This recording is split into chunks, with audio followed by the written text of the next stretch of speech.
ನೂತನ ಸಚಿವರಂತ UT ಖಾದರ್ ಅವರಿದ್ರೆ ನೇರವಾಗಿ ಅವ್ರನ್ನ ಮಾತಾಡಿಸ್ತಾ ಹೋಗ್ತೀನಿ. ಸರ್, ಈಗಷ್ಟೇ ರಾಜ್ಯದ ಉಪಮುಖ್ಯಮಂತ್ರಿಗಳನ್ನ ಭೇಟಿಯಾಗಿ ಬಂದ್ರಿ.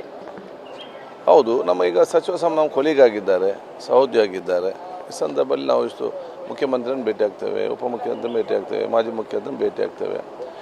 ನಾವೆಲ್ಲ ಚರ್ಚೆ ಕೆಲವೊಂದಾಗುತ್ತೆ, ಚರ್ಚೆ ಇರ್ತದೆ. ಆಯ್ತಕ್ಕೆ ಈಗ ಸ್ಪೀಕರ್ ಆಗಿ ಕೆಲಸ ಮಾಡಿದ್ರಿ, ಮತ್ತೀಗ ಮತ್ತೊಂದು ದೊಡ್ಡ ಜವಾಬ್ದಾರಿ ರಾಜ್ಯದ ಜನರ ಕೆಲಸ ಮಾಡುವಂಥದ್ದು.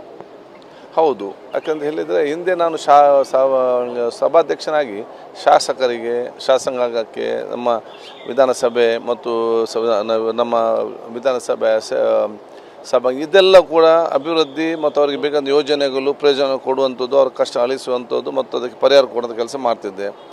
ಸಚಿವ ಸಂಪುಟ ಸಭೆಗೆ ಬಂದ ಇಡೀ ರಾಜ್ಯ ಜನತೆಗೆ ನಾವು ಕಾನೂನು ರೂಪಿಸಿಕೊಂಡು ಅದಕ್ಕೆ ಕೆಲಸ ಮಾಡಿಕೊಂಡು ಜನರಿಗೆ ಪ್ರಯೋಜನ ಆಗುವಂಥ ಕೆಲಸ ಮಾಡಲಿಕ್ಕೆ ಅವಕಾಶ ಆಗ್ತದೆ. ಆಗ ಶಾಸಕರ ಪರ ಕೆಲಸ ಮಾಡ್ತಿದ್ದೇನೆ, ಇನ್ನು ಮುಂದೆ ಜನರ ಪರವಾಗಿ ಕೆಲಸ ಮಾಡಲಿಕ್ಕೆ ಪ್ರಾರಂಭ ಮಾಡ್ತೇನೆ. ಖಾದರ್ ಅವರು ಯಾವ ಖಾತೆಯನ್ನು ನಿರೀಕ್ಷೆಯಲ್ಲಿದ್ದಾರೆ? ನೋಡಿ, ಪ್ರತಿಯೊಂದು ಖಾತೆಗೂ ಮಹತ್ವದ ಖಾತೆ, ಪ್ರತಿಯೊಂದು ಖಾತೆಯಲ್ಲೂ ಕೂಡ ಜನಸಾಮಾನ್ಯ ಕೆಲಸ ಮಾಡಲಿಕ್ಕೆ ಬಹಳಷ್ಟು ಅವಕಾಶಗಳು ಇದೆ. ಖಾತೆ ಇಂಪಾರ್ಟೆಂಟ್ ಅಲ್ಲ, ನಮ್ಮ ಕೆಲಸ ಇಂಪಾರ್ಟೆಂಟ್.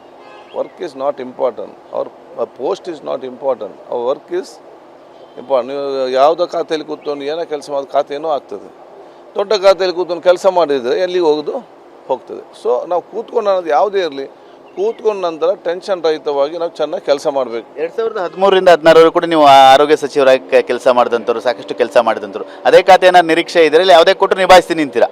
ಅದೇ ಕೊಟ್ಟರೆ ನಾನು ಯಾವುದು ಕೂಡ ನಾನು ನಿಭಾಯಿಸ್ತೇನೆ. ಮತ್ತು ಅವದಲ್ಲಿ ನಾನು ಭಾಳ ಚೆನ್ನಾಗಿ ಕೆಲಸ ಮಾಡಿದ್ದೇನೆ. ಇನ್ನು ಮುಂದೆ ಉತ್ತಮ ಕೆಲಸ ಆಗಲಿ ರಾಜ್ಯಕ್ಕೆ ಅಂತೇಳಿ ಮುಖ್ಯಮಂತ್ರಿಗಳು, ಉಪಮುಖ್ಯಮಂತ್ರಿ ಮತ್ತು ನಮ್ಮ ಪಕ್ಷದ ಮುಖಂಡರು ತೀರ್ಮಾನ ಮಾಡಿದರೆ ಅದಕ್ಕೆ ಬದ್ಧನಾಗಿ ಕೆಲಸ ನಿರ್ವಹಿಸ್ತೇನೆ. ಇನ್ನೊಂದು ಅಲ್ಪಸಂಖ್ಯಾತರಿಗೆ ಉಪಮುಖ್ಯಮಂತ್ರಿಗಳನ್ನ ಕೊಡಬೇಕು ಅನ್ನೋ ಒಂದು ಕೂಗು ಕೂಡ ಇದೆ. ನೋಡಿ, ಇವತ್ತು ಪಕ್ಷ ಯಾವ ಹಂತದಲ್ಲಿ ಯಾರ್ಯಾರಿಗೇನು ಕೊಡಬೇಕು ಅದನ್ನು ಖಂಡಿತವಾಗಿ ಕೊಡ್ತದೆ.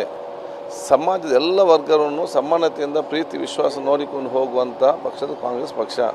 ಯಾಕೆಂದರೆ BR ಅಂಬೇಡ್ಕರ್ ಸಂವಿಧಾನಕ್ಕೆ ಅನುಗುಣವಾಗಿ ತಮ್ಮ ಕೆಲಸವನ್ನು ಯಾರು ಮಾಡ್ತಾರೆ, ಅದು ಸರ್ಕಾರವನ್ನು ನಡೆಸ್ತಾರ, ಆವಾಗ ಮಾತ್ರ ರಾಜ್ಯ ಸಂತೋಷದಿಂದ ಇರಲಿಕ್ಕೆ ಸಾಧ್ಯವಾಗ್ತದೆ. ಸ್ಪೀಕರ್ ಆದವರು ಸಚಿವರಾಗಿದ್ದೀರಿ, ಸ್ಪೀಕರ್ ಆಗಿ ಕೆಲಸ ಮಾಡಿದಂಥ ಅವಧಿ ತೃಪ್ತಿ ಇದೆಯಾ, ಖುಷಿ ತಂದಿದ್ದ?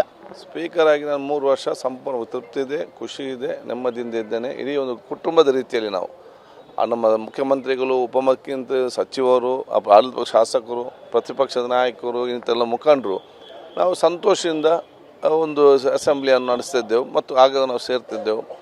ಅದು ಒಂದು ಕುಟುಂಬದ ರೀತಿಯಲ್ಲಿ ಅಲ್ಲಿ ಸಂತೋಷ ಇರ್ತದೆ, ಕೆಲವೊಮ್ಮೆ ಗಲಾಟೆಗೂ ಆಗ್ತದೆ, ಕೆಲವೊಮ್ಮೆ ಪಂಚಾಯತಿಗೂ ಆಗ್ತದೆ, ಮತ್ತು ಚಹಾ ಕೊಟ್ಟು ಕೂತ್ಕೊಂಡು ಮತ್ತೊಮ್ಮೆ ಕೂತ್ಕೊಳ್ತೇವೆ, ಮತ್ತೊಮ್ಮೆ ಮಾತಾಡ್ತೇವೆ. ಈ ರೀತಿಯ ಒಂದು ದ್ವೇಷರಹಿತವಾದ ಒಂದು ಪ್ರೀತಿಯ ಒಂದು ಅಧಿವೇಶನ ನಡೆಯುತ್ತಿದ್ದು ನನಗೆ ಅತ್ಯಂತ ಸಂತೋಷ ಅಂತ ಹೇಳಲಿಕ್ಕೆ ಬಯಸ್ತೇನೆ. ಇದಿಷ್ಟು ನೂತನ ಸಚಿವರಂತ UT ಖಾದರ್ ಅವರ ಮಾತು. ಕ್ಯಾಮರಾಮನ್ ಸಯ್ಯದ್ ಜೊತೆ ಸುನಿಲ್, TV9 ಬೆಂಗಳೂರು.